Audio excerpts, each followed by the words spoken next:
Somewhere in the American Southwest in the 1880s, a group of miners and explorers working the mountains discovered gold by a large ridge filled with colorful rocks amongst the towering hoodoos. They founded a town around the claim and a nearby waterfall and called it Rainbow Ridge.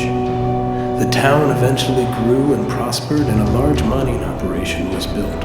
The Big Thunder Mining Company was set up with a series of long mine cart trains to transport the ore out of the mountain. The settlers soon came to discover, however, that the mountain was sacred to the local indigenous population, and the mine was cursed. Before long, tragedy befell the mining company, and the mountain unleashed an earthquake, causing the mine cars to come alive and run themselves through the mountain. Waterfalls rushed unexpectedly. The animals began to act strangely. Ancient bones were uncovered, and dynamite ignited itself. The few remaining residents of Rainbow Ridge, down to 38 from 2015 original sturdy souls, set up a station by the camp where the mine cars came by, allowing visitors who dare to take a ride on the possessed trains. It's an experience you'll never forget. Hi there, Mouseketeers. I hope you enjoy this look at the history and backstory of one of everybody's favorite attraction, Big Thunder Mountain Railroad. If you like this video, then you won't want to miss out on the next one. Please like and subscribe, and don't forget to leave a comment. Most Disneyland fans of age will remember when Frontierland was changed forever in 1977. The park closed a long-time fan-favorite area of the park in Frontierland that was themed like a fantastic western wilderness, complete with a painted desert and an old West Mountain town, and it housed 3 rides. Those were the Conestoga wagons, where you could ride inside a horse-drawn carriage to go see the scenery. Also the pack mules, where trains of real mules were ridden. And the e-ticket attraction, Nature's Mine Train Through Wonderland, where you rode a train through the scenery with music and narration, climaxing in a trip through Rainbow Caverns with its many colorful fountains and cascades. This attraction was in place from 1960 to 1977 and was very popular and is still a cult classic, having many fans to this day. In place of that attraction, Big Thunder Mountain Railroad was created, and we have all come to love it. It's a super fun, immersive themed roller coaster. It's just perfect for the first real roller coaster for young kids, but it remains charming and fun no matter what your age is. A young designer who was destined to herald the next generation of Imagineers, Tony Baxter, got the idea for Big Thunder from working with veteran Imagineer Mark Davis, who was far into production on his own and ultimately unrealized project meant for Walt Disney World, the Western River Expedition. The Western River Exposition was actually just a part of the grand Western Pavilion called Thunder Mesa that Mark Davis had designed. In many ways, the idea was similar to Disneyland's collection of attractions around the Mine Train Through Wonderland. It had a wagon ride and mule rides, and a Western-themed boat ride as its e-ticket star. Baxter originally proposed Big Thunder Mountain Railroad in 1972. He had only been hired by WED Enterprises in 1970, having started as an ice cream scooper at Disneyland only 5 years earlier. His arrival at WED, timing with the building of Walt Disney World, rocketed him into an amazing Disney career, and he has created many of our fan-favorite park attractions. Disney wanted to expand Frontierland in Walt Disney World, but was building Pirates of the Caribbean at that time, so they were waiting. And as it turned out, Tony Baxter with Big Thunder Mountain came into direct competition with Mark Davis and Thunder Mesa, and it was going to be built on the exact same land. Mark Davis was very passionate about his river expedition project, and it looked like there was really only going to be budget for one. Now, Mark Davis had worked on his river expedition project for years, and it was practically through pre-production. It was intended to be his East Coast answer to Disneyland's Pirates of the Caribbean originally, and was an elaborate ride with many animatronic figures. Unfortunately for Mark Davis anyhow, and after what was apparently some bargaining on the part of Davis, the powers that be had deemed the project was too expensive, and instead they greenlit Big Thunder Mountain Railroad on the same exact land. He tried to salvage the project by making the river ride a companion attraction to the roller coaster and letting go of the rest of the mesa. Tony Baxter, wanting to work with and stay friends with Mark Davis, went along with this idea, and he even created a model seen here with the show building in it. But, as we all know, this was not to be. I think perhaps this was for the best. Take a look at this.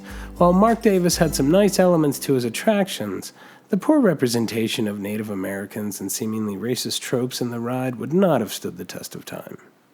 Back to the story. Disney was finally ready to bring family-friendly thrill rides into the parks and had decided that Walt Disney World would get a roller coaster first. It did not have a thrill attraction to boast like Disneyland's Matterhorn. However, Space Mountain ended up being the first roller coaster built. But, all of a sudden, in a very productive period between 1974 and 1979, we did get a Space Mountain and Big Thunder Mountain Railroad in both Walt Disney World and Disneyland. Tony Baxter and Big Thunder Mountain Railroad were put on hold several times, but during that time, Baxter and his team were delayed, computer technology improved, and it ended up being used for the first time on Big Thunder Mountain Railroad in the design and engineering of the roller coaster track. The construction process was meticulous and took 2 years to complete. The steel, wood, and concrete structures began to take shape and were visible around all of Frontierland, and the entire mountaintops were craned into place. A faithful replica of the Rainbow Ridge town used in Nature's Mine Train was created and incorporated into the theming for the ride. In 1979, it opened to the public. In 1980, it opened at Walt Disney World and has since opened at Disneyland Paris and Tokyo Disneyland. The original opening was a huge Western-themed celebration in which Mickey unlocked a huge padlock and chain to let the crowds into what has become one of the most popular rides in the park. The attraction was a huge part of launching Tony Baxter's career. The original ride took 4 years to plan and 2 years to build and has gone on to be opened at 4 other parks, each with their own version of the backstory and variation on the ride. His work and attention to detail is unparalleled. A replica of the model he created with his team is on display at the Disneyland Hotel and has been for a number of years. It is an amazing model. The original Disneyland roller coaster ride is fairly long and has 3 lift hills, which allows multiple trains to operate. 5 trains, in fact, named You Be Bold, You Are Courageous, I Am Loco, I Be Hardy, and You Are Daring. This ride processes crowds very quickly and can be compared to rides like Pirates of the Caribbean, which can handle thousands of people an hour. I'm not entirely sure why it was made into a Fast Pass ride, to be honest. If there was no Fast Pass on this one, I imagine the wait would rarely get over 25 minutes. But it's a great ride to go ahead and walk on. As you walk down the curved queue, you descend down from the Frontierland Plaza behind rocks, trees, and boulders, immersing you into the world of the ride. There are no signs telling you a complete backstory, but rather guests pick it up in pieces from the various show elements bit by bit. Once you have descended into the gulch, you are surrounded by the train track. On one side, you can see the town of Rainbow Ridge, a recreation of the town that once inhabited the former attraction set on a hillside.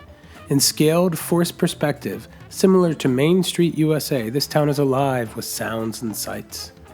At the end of the ride, the roller coaster train rests right in front of the town for a moment, and you can hear what is going on in each building. One window of note is dedicated to Willard P. Bounds, U.S. Marshal. This was Lillian Disney's father, who was once a U.S. Marshal on the Nez Perce Indian Reservation in Idaho. From the line, you can also see the skeleton of a dinosaur, rushing with water, and the train station. As you head up the rockin' wood stairs to the station and board your car in pairs, or 3 if you have a little one, you hear one of the funnest intro speeches in the park. Howdy, folks. Please keep your hands and arms inside the train and remain seated at all times. Now then, hang on to them hats and glasses, 'cause this here's the wildest ride in the wilderness. At first you take off into a cave with bat sounds and up into the first lift hill. On this hill we see a waterfall form over the tracks, only to split and avoid us right as we go under it. You can reach out your hand and touch the water. On the left, the cave is full of interesting rock formations and bubbling, glowing mud pots below. We zip out of the first drop into a mountain scene inspired by Bryce Canyon, with towering hoodoos and tight canyons. While this ride has no inversions, or even a major drop, it does turn and dip quickly many times into tunnels and provides quite a thrill. As you drop down, you see coyotes for a second before you are plunged into darkness with their howls ringing in your ears. You are taken outside again for the second lift hill, where you can see lots of cool mechanisms powering the train lift and many cute animal animatronics. Famously, as you crest the hill, you see a goat on the right chewing a stick of dynamite as you drop into a tight helix and around the next curve.